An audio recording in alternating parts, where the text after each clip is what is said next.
Hey everyone, welcome to another episode of Teen Talks. I just wanted to hop on before the episode starts just to share how amazing this episode is. We had Patricia on. Patricia is a #1 best-selling author on Amazon, and she was able to just share her perspective, her upbringing, and the challenges that she went through. And it's a different perspective, not one that we're used to hearing, but after years and years of experience and getting out of those tough times, she shared her story with all of us. So I hope that you enjoy, and we look forward to the value that this episode is going to bring you. So enjoy, and I'll see you in a couple seconds. Hi, and welcome back to Teen Talks. Today we are so excited because we have our second guest, and we are here to welcome Patricia Love, who is an author. She wrote the book Seen and Unheard, which I have read. She's also a friend of mine and a energy revival coach who empowers women. So welcome, Patricia. So glad, Thank happy you to have so you. thank you so much. I'm just thrilled to be here and to see both of you. So yeah, I'm excited about this. It's gonna be fun and entertaining, and hopefully people will get something out of it that they can take away. Yes, of course. Yeah, So Patricia, what else? Just to give people an idea of who you are, what you do, why don't you just kind of introduce yourself as well? Like, just let us know who you are. Okay, sure. It's interesting. Who am I? There's been a lot of different lives. So I kind of sit there, which ones did I talk about?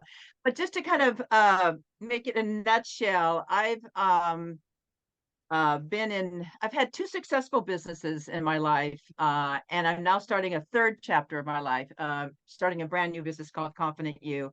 But I've had an interesting upbringing, a lot of fails, a lot of setbacks because of the way I was taught when I was young. So it really inhibited me to doing a lot of things. And so I actually ended up not till I was 57 years of age turning my life around. And some people will say, "Oh my God," but everybody has their own path and their own story. And this is just happens to be my story where there was just a lot of heartache and heartbreak and trauma and the such in my life. I also managed to turn it around. And I think one of the things I want people to understand is that no matter what your age, whether you're 15 or 71, you can change yourself into whatever you want to. You just have to choose to do so. And so I'm kind of thrilled to be here to talk about entrepreneurial thinking because I definitely didn't have that when I was growing up. I didn't have the guidance, you might say. I didn't have any of that. And so that led me down a path of a lot of destruction because I was just always grasping and looking for who I was and what I was rather than having the tools that were never really given to me. So I guess that's kind of my life in a little bit of a nutshell. Today I'm thriving. I've started this new business called Confident You, a new app, which I'm thrilled about. And like anything, it's always when you start things new, it's exciting but scary all at the same time because you're out of your box, you might say. You're stepping out of your comfort zone once again. and I Yeah. have your app, and it is very good. It's very empowering, and I listen to the lessons and all the things that you bring to it, and it just helps my day. It helps me to be on a more positive note. So it's just a nice thing to have in your pocket, literally. So Yes, you can download it for free. yeah, yeah. I have the paid Wow. version, you know. That's awesome, Patricia. It's like from what I'm hearing, your story has been full of ups and downs. You've been through a lot, you've experienced a lot in life, and I really want to dive deep into that. I think Susan and I both want to do that because we want to share with the people who are listening or watching, just what that story has been like and what you've been through and how you were able to get to where you are today. So the first question that I really have for you is, how far back do we have to go to understand who you are and how you've gotten to where you are today? Like, where did all of this start? And if you can kind of just go into that a little bit more about where Patricia, who you are today, where this came from. Sure. It started at the beginning. I mean, it really did. I grew up with, and I want to go at this from a different perspective. I actually have two different perspectives of this. I have a perspective of, well, first off, I'm not a parent, but I was a kid. Okay. But I also had parents that now that I'm open enough and I can look back and see what their situation is and why they did what they did.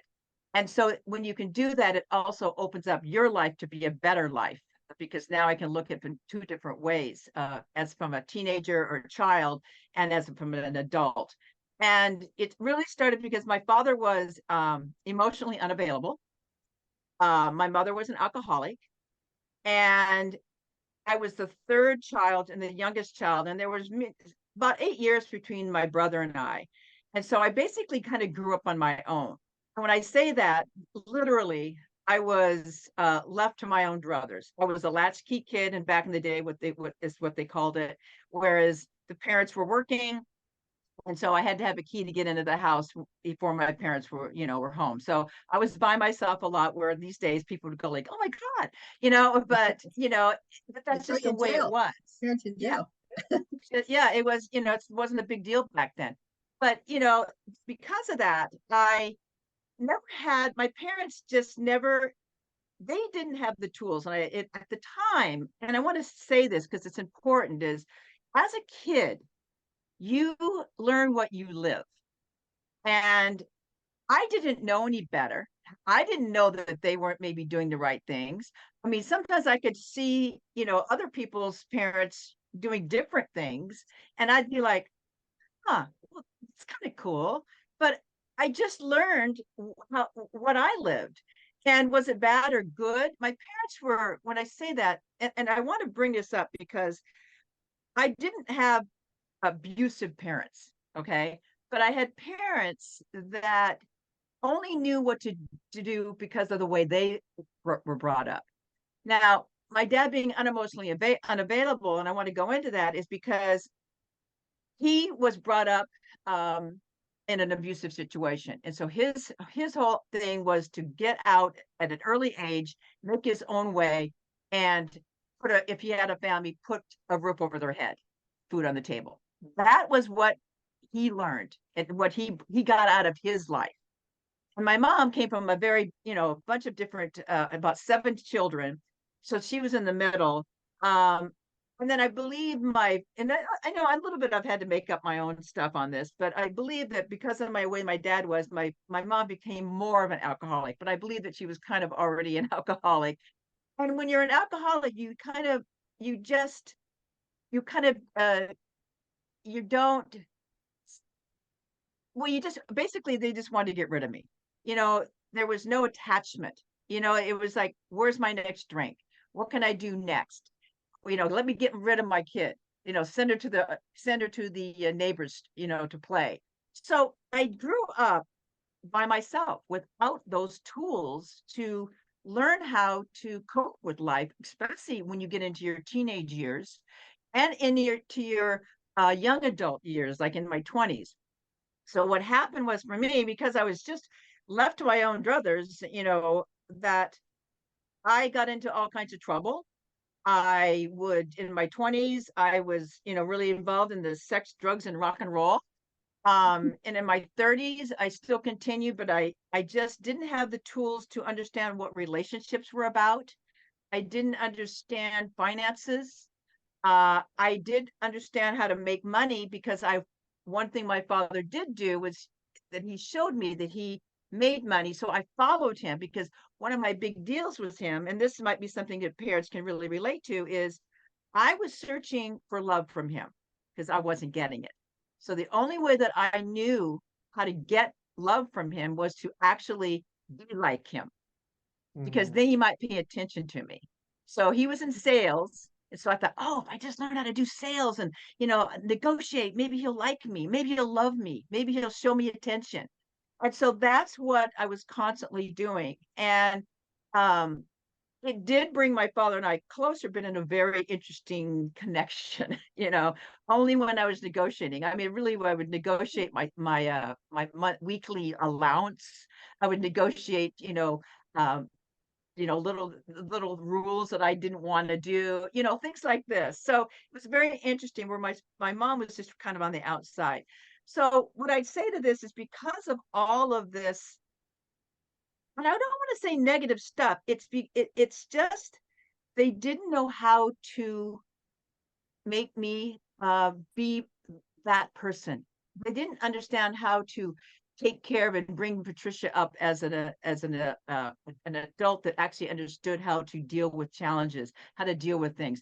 I was left on my own to do things. And I think a lot of kids these days, especially these days, have that same feeling, but it's in a different way. Now the parents put them onto social media, or put an app in front of them, or put them in front of a TV at an early age. And of course, when it starts like that, it continues like that, because it's just easier for them rather than maybe facing the challenges that they may be coming up against.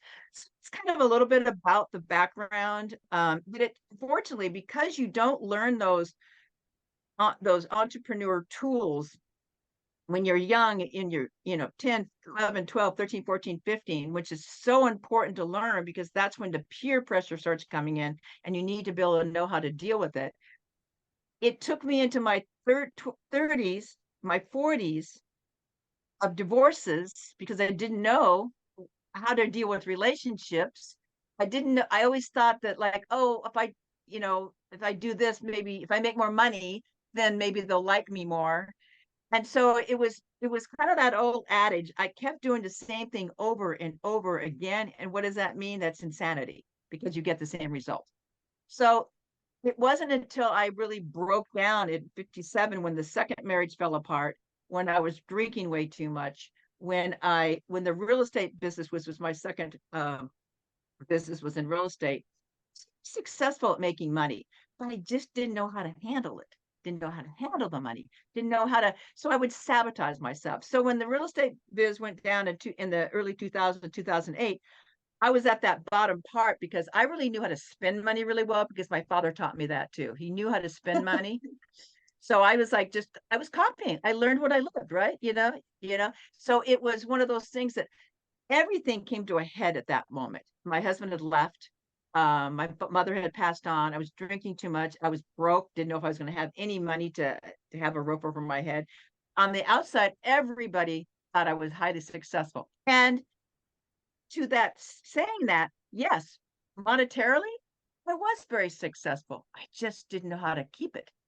So it was one of those type of situations. So I had to really come to have a real good conversation with myself, saying, I can't keep doing the same thing, because obviously it's getting me into the same result, which was nowhere. And there was less years in front of me than there were behind me. And I needed to make a difference. So for me, I had to choose myself. And I like to say, taking my power back. So now when parents talk to me about their kids and the such, I try with the understanding that I have no children. I try to understand and let them know that if I had had this thinking, if they had just maybe taken a little more time to observe me, to challenge me, and allow me to fail. That was one of the other things. I was never allowed to fail, because my dad would bail me out of money, with money.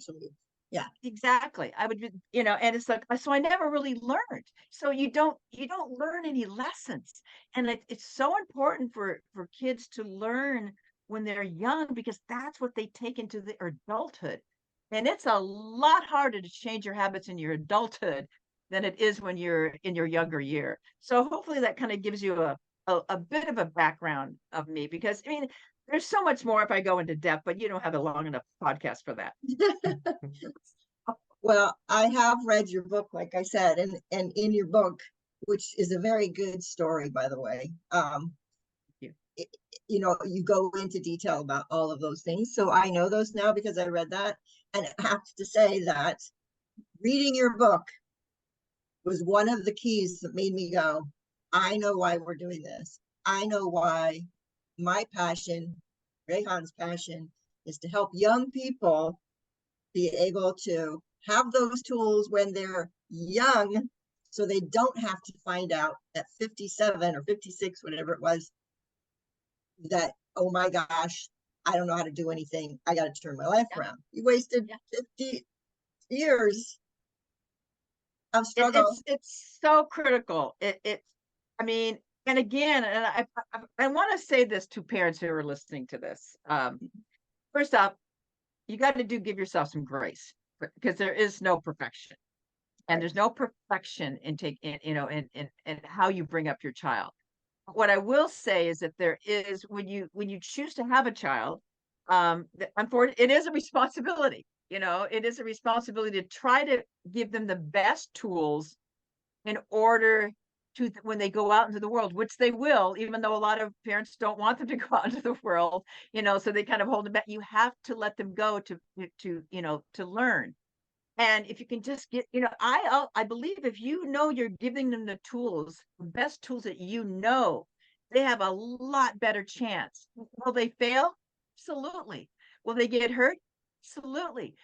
They're going to look at it from a different lens, a different perspective, because they're going to go, wait a minute, my parents taught me this, or that happened to me. And I still remember, even as I got older, or certain things that my dad may have said to me or may have done for me that I remember, and they kept me out of trouble. And so they do remember, they do listen. I mean, one of the things he always taught me, and it's to surround myself with good people. Or he would call it successful people, because you are the person that you surround yourself with. Now, in my 20s, I didn't do that, and but as I look back, I'm like, oh my God, that's one thing he taught me, and I've done my best to try to do that. So do stick, and it's amazing, the weirdest things that come out that do stick. It's the things that you don't think that they were listening to you. But they do. And the other, and because the one thing that I do remember, which I don't like, and you brought this up in one of your posts, Susan, is being lectured. I was lectured. Okay, that was what my dad did best. He would lecture me and tell me what not to do, and what, don't do this, don't do that, don't do this. The problem is, he never told me then what to do that was good. So that sticks in my head, lecturing right there. exactly. And so that's where you're, as a teenager, you tune them out, completely tune people out. So I tuned out his lectures, and so a lot of that just went, by the wayside. But if he had done it differently, and taught me some tools, and like, this is what, if you fail, that's okay. But instead, he would bail me out of certain things. So there's so many different things that I wish they would have done. But I want to again reiterate, to give the parents, to give yourself some grace, because you are doing the best you can. And the other thing is to understand your parents' story. And so that way you can say, wait a minute, that's what they did, but that doesn't mean I have to do the same thing. I can break that. And I think it's being open to change, because when I finally became open to the possibilities of doing some things different, like pivoting and thinking, I don't have to be this way, I can choose to be another way. That's when everything really started to change for me, because I was allowing myself to be open to different things rather than just being stuck on doing the same thing, where a lot of people would call that a limited mindset rather than a growth mindset, or a fixed mindset. Yeah. Wow. Thank you for sharing all of that, Patricia, because it's not always easy to open up, but thank you so much for doing that. And I do want to go a little bit deeper, especially when it came to I'll go as deep as you want me to go. That's awesome. Especially when it came to your teenage years, and the emotions and the feelings that you felt in the situation that you were in at the time with your parents, and how you felt in that environment. Did you feel lonely? Did you feel sad? Did you feel angry? Did you feel resentment? Or did you feel freedom in some way? Like, what were you feeling in those moments and throughout your upbringing?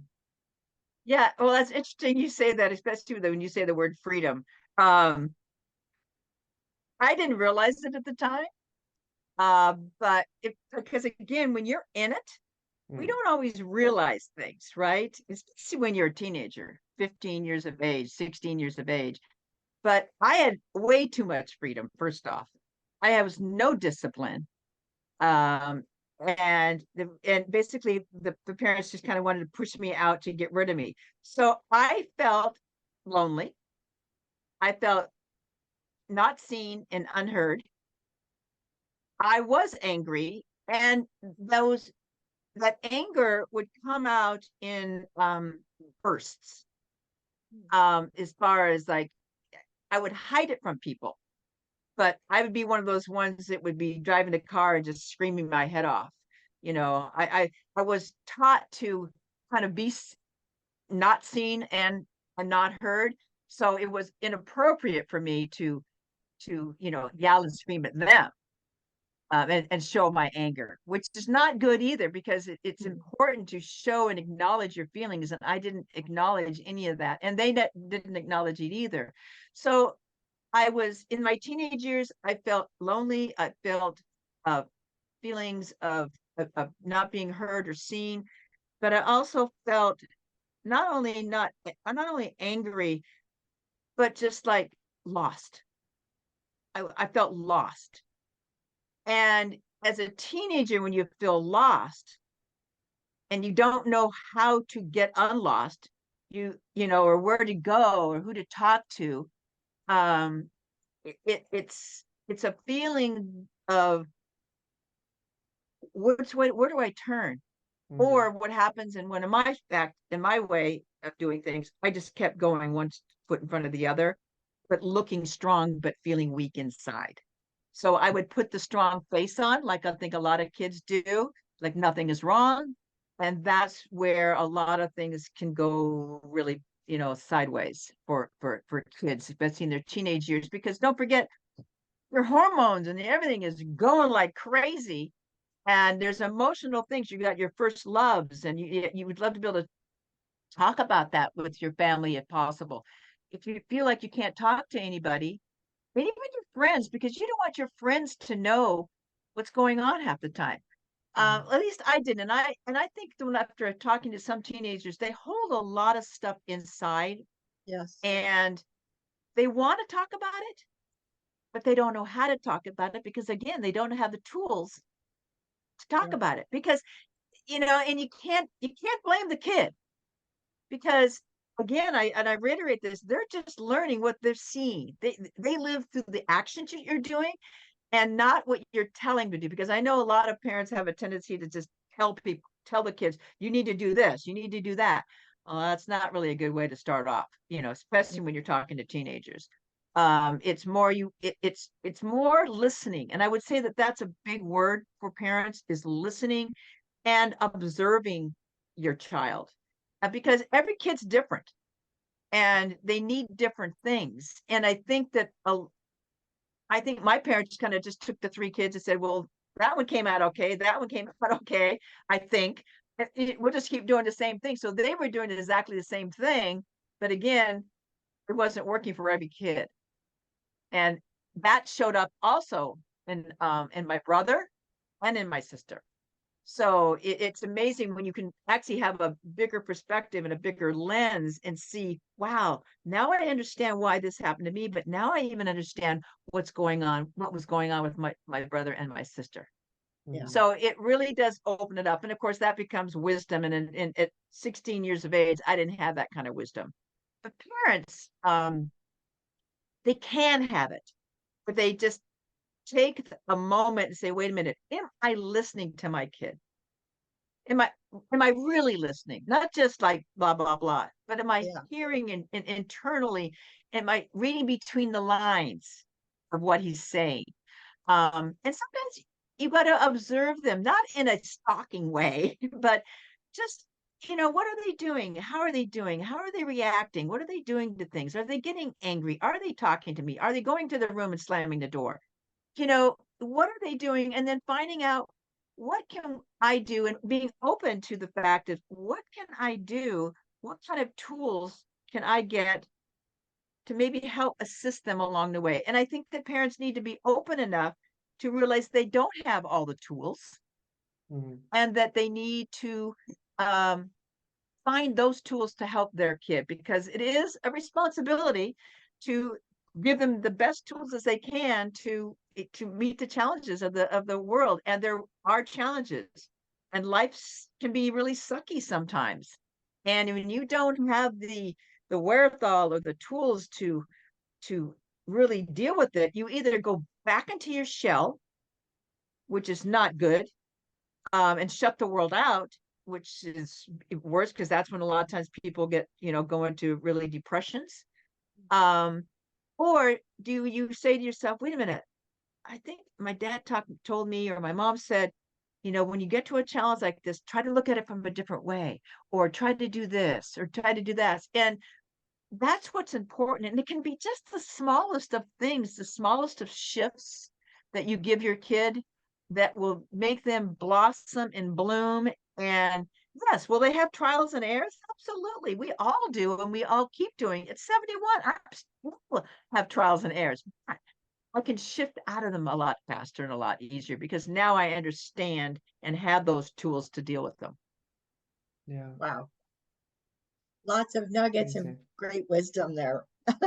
Yeah. You know, I love the perspective that you have, because it's not the perspective of a parent and it's not the perspective of a teenager who's going through it, but it's the perspective of someone who has spent time trying to figure out why things happened the way they did and how you got to where you are today. And it's really, really, really cool to see how that perspective has evolved over time and where you're at right now in regards to that. The fact that you you empathize with your parents, you understand how they were brought up and how they learned what they learned, and then how that translated into the way that they were parenting you and your siblings. And I just find that really, really inspiring in many ways, because there we don't always take that time to reflect and to understand Right, why right. things are the way they are. We always try and almost blame it on things. And I was thinking about this the other day, is like, there's forgiveness is one thing, but understanding is something completely Yes, different, right? yes, yes. yeah. And Yeah, I will say that understanding is really a key word here. But I will, just to let people know that I did play the victim for a while, mm, for a long time.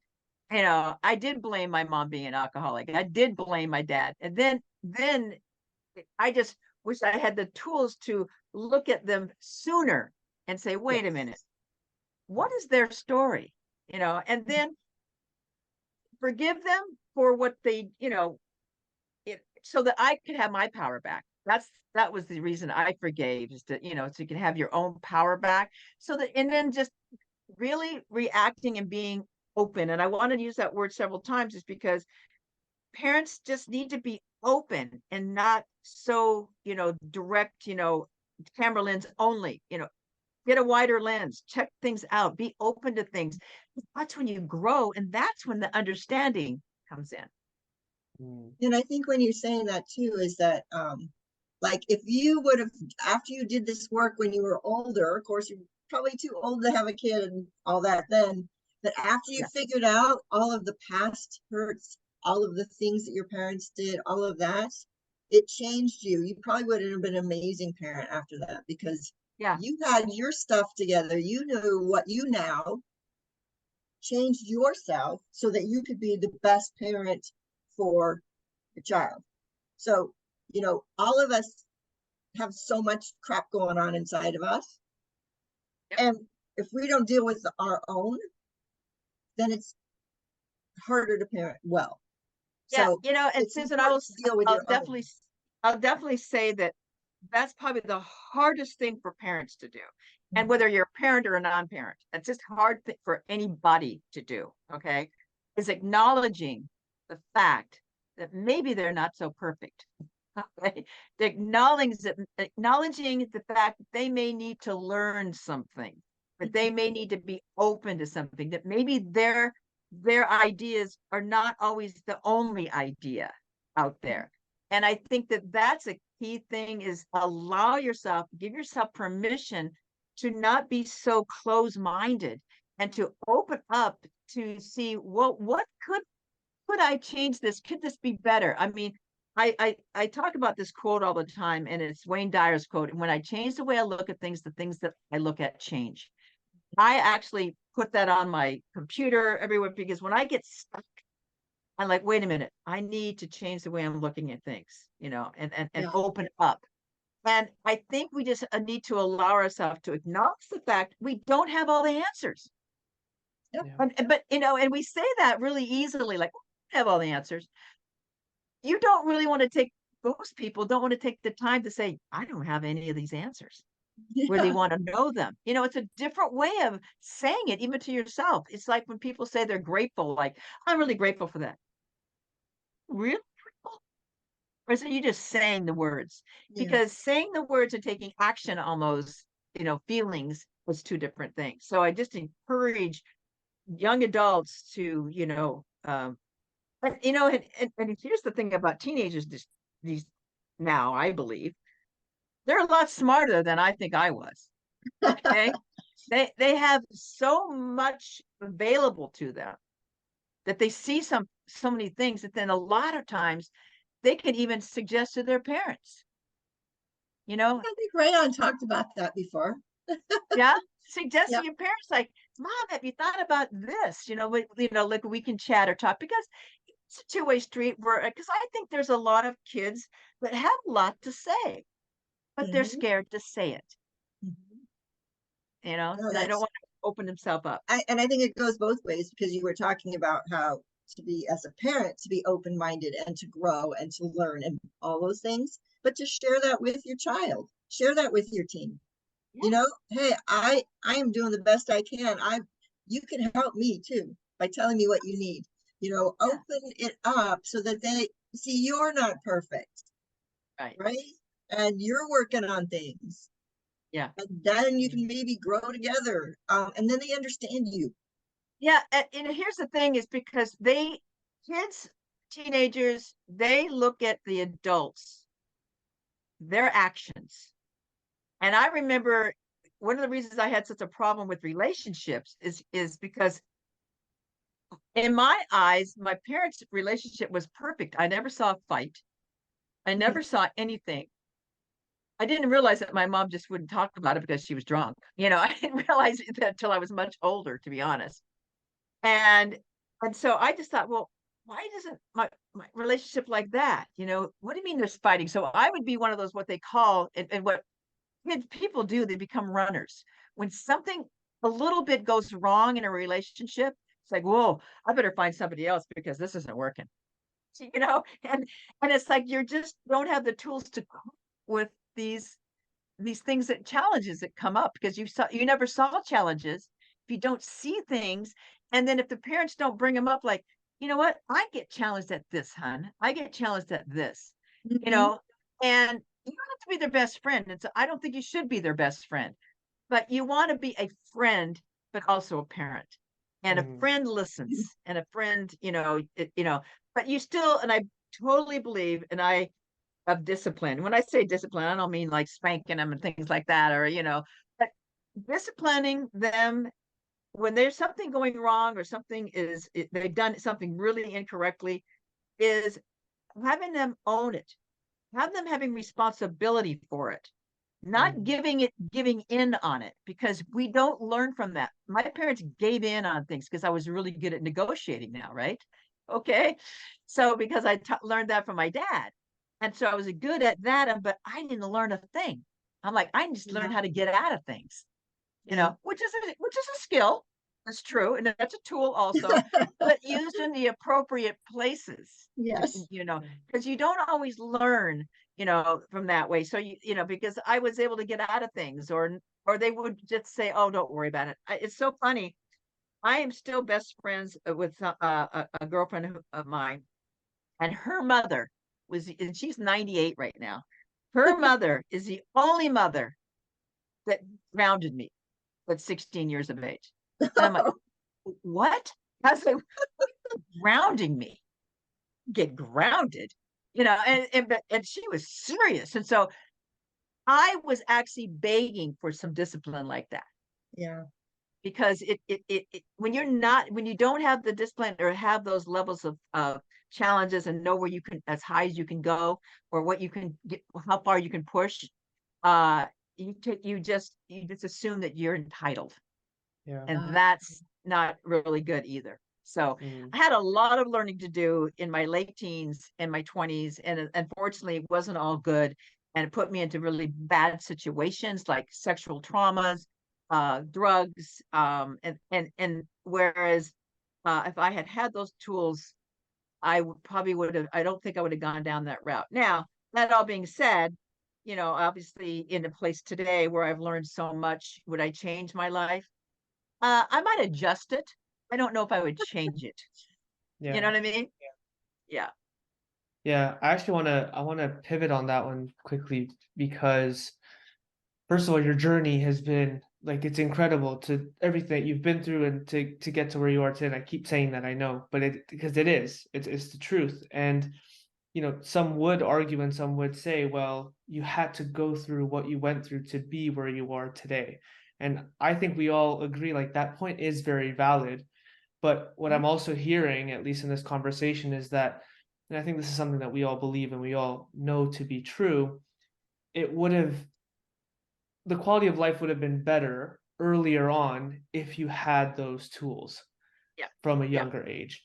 Now, that being said, I think we'd all love to know what are 3 things or more that you would like to share with any of the parents who are watching and listening to this. Um, these are maybe tools or life lessons or things that you've learned that you'd like to share with them that they can then incorporate into their lives to help their teens early on so that they can change things now rather than when they're in their 50s or 60s, when it's Right. not too late, but when it's later on in their life. How can they jump Right. on it now? What are things that they can do now to make that change? Well, I'll kind of repeat a couple of things, and some of the things are very simple. I find that the simplest things are the things that people don't do. Okay. And I think we have to remind people and parents to do these things. And first is in order for you to teach or to give a child and teach them and learning and things, you have to acknowledge where you are. You have to acknowledge your negatives, so you don't turn around and teach those negatives to your child. So I would say that one of the very first things is acknowledge where your negatives are and where you need to be better. And then talk, and in other words, just start having a open dialogue with your kid. And that's not like, okay, I'm just vomiting at the mouth. This is to start having an open dialogue, because if you have not had this prior, you can't just all of a sudden like, well, this you're gonna, we should do this and we should do that. The kids are gonna like, go like, whoa, no. If you start a slowly an open dialogue with, like sit them down and like, okay, I'm acknowledging this and I want to grow and I want to learn and I want to make sure that we're learning together, because I think kids really truly like the approach of they're being seen and they're being heard. So being seen and being heard is really important. Another word I would say again is listening. Listen to your kid. Truly listen to them and see and observe what's going on with them. And then the other thing the last thing I would say is give yourself some grace. You're not perfect. You will never be perfect, but you're doing the best you can as long as you are trying to be better and do better every day. And I think that's kind of the key. And those are just a few nuggets to hopefully to remind parents to really think about, because they hold, and I think sometimes we got to get real blunt. They hold their kids' lives in their hands. They truly do. The future, and then they're going to become an adult, and they're going to repeat the same things if you don't do the best you can. And then when you do the best you can, then you can say, I'm the best I can. I got to send them out. They're going to fail, but I'll always be there to support. not bail out, to support. Yeah, good. That's a good one. Not bail out, but support. I love that. Yeah. Yeah. Wow. So much good stuff. Yeah. And I have to say that when you say open mind and being willing to listen, so if you are listening right now and you took the time to be here and join us today, then you have that open mind because you're looking for help and ways to understand your child better and how to be a better parent. Yeah, and you know what? When you're saying that, Susan, I would tell the parents to celebrate themselves because they just did something good, because Yeah. that's also growing their own confidence and building their own self, getting rid of self-doubt and stuff because can I do this? Celebrate yourself knowing, okay, I took one little step. I took one little step. So yeah. And you know what? It all works together. So but kids, they're so fabulous and there's so many wonderful kids out there. And I would just I love to see them have the tools and become that entrepreneurial spirited person and thinker that will lead them to greatness and happiness, if nothing else, and Yeah. just joy. They don't Yes. have to be the most successful, but they have to be happy and feel good about themselves. And that's what parents can do if they just take the time to give them the tools, and you guys have them. And Yeah. I just bow down to what you guys do. I think it's awesome. Thank you. And then when Thank we you. say entrepreneurial thinking, that means think like an entrepreneur. It doesn't necessarily mean you need to be one, Right. but Right. it's being entrepreneur of your life, right? Yeah. Right. And having Absolutely. those skills and tools to do Yeah. that well. Well, it's the skills and tools to get through life because life sucks Exactly. sometimes, Yeah, I mean, let's be exactly. honest. It sucks. And you're, no matter how perfect your life may seem right now, things will happen. Yep. And once you get those tools, and you don't want to have to like learn those tools when you're in it. It's better to have them in your toolbox. Say, wait a minute, I can pull that out and I can help Yeah. myself with this, rather than going, oh my God, I got to go to get a toolbox because I don't know where it is. Yeah. Yeah. Unless you wanted to say something else. Do you have something you wanted to ask, Rayhan? No, I'm all good. All good. Okay, because I wanted I to think that say was something awesome. about that toolbox, right? So you eventually found that toolbox, and now you are helping other women with all This is those this, tools this that is didn't get true. them. So can you This, tell us a little bit more about what you're doing now and how you're helping women? right. Well, this is true. I have a toolbox, but I want to be very honest and authentic and transparent. I'm always adding tools to my toolbox. Yes. Okay, that toolbox never stops. You don't just all of a sudden you have a magically full of toolbox and you got everything all figured out and worked out. That's just not realistic. That's not life. So I would say that I'm probably a few steps ahead, or I know how. I have the tools in order to when my situations get iffy, I have the tools like, wait a minute, I can bring this tool out and help me move through these challenges. So life is just a complete journey. It's very cliche to say that, but it is. And what I try to do is be better and do better every day. And that's what I'm trying to do. That's what not what I'm trying. That's what I'm doing with my new high touch app called Confident You, is elevating women's confidence and resilience and mental well-being every day. And I'm doing it through weekly real talks. And I'm also doing it through podcasts and audios and different games that I add in there all the time to make learning fun. But it's also That'll be fun. it's very, I want it to be very supportive for women, place they can go, a place that they feel safe while they learn on their own, but also they can come in and learn with other like-minded women. So I'm very excited about it. Again, this is like my third chapter, my third endeavor. And there's growing pains, right? Like anything. Yep. But that's kind of, when you sit and think about it, the growing pains are what make you better. They make you better and they make you do better. So I'm really excited about that. So I would encourage anybody who is interested in really elevating themselves and to be better and do better, not perfect, be better and do better. They can download my app, Confident You, and I think you guys have the link. And it's for free. You can download it for free and get into a Yeah, great we definitely have conversation one. once a month. But there's other tools in the free area also. So, and lots of new stuff coming up. So follow me on Instagram too. Yeah, And how do we'll they put follow links you to on everything. Instagram? Awesome. But it's Coach Patricia Love just about anywhere. LinkedIn, Facebook, Instagram, all that. So Coach And your Patricia Love. website, I You'll believe, find me. is patricialove.com. Is that right? patricialove.com. Yep, that's my website. Yep. See, Okay. pretty simple. Well, Yep. we'll put links to everything, all that stuff in the description. So if anyone just wants to Awesome. click it, then you can just head to the description of this video and you can check that out. Yeah, and I also want people to feel like they can reach out to me at any time, you know, and just course. have a question. You know, I'm always open, and I always like supporting. Same with us. Same way. You guys are Exactly. awesome. Reach out to all of us. Yeah. Yeah. This was great. Thank you so much. Thank you, Patricia. Thank you so much for sharing your story, sharing your journey, and sharing your perspective with everyone. It was really, really inspiring. You've shared so much. I think this one is full of value, this episode. And I think I speak for both Susan and I when we say that we'd love to have you on again at some time, because this was amazing. And I'm in. I'm all in.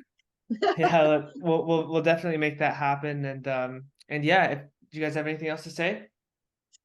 No, No, just All no. good. be the For me, best just parent you can be, and know you're not perfect. Just keep trying to be the best parent you can be. there you go. Just go out and be yourself. Yeah. Be open. Awesome. So thank you guys so much for tuning in, listening, watching. Feel free to subscribe, like this video, check out the other podcasts that we have, and we'll see you all next Friday. Thank you. Okay. Bye.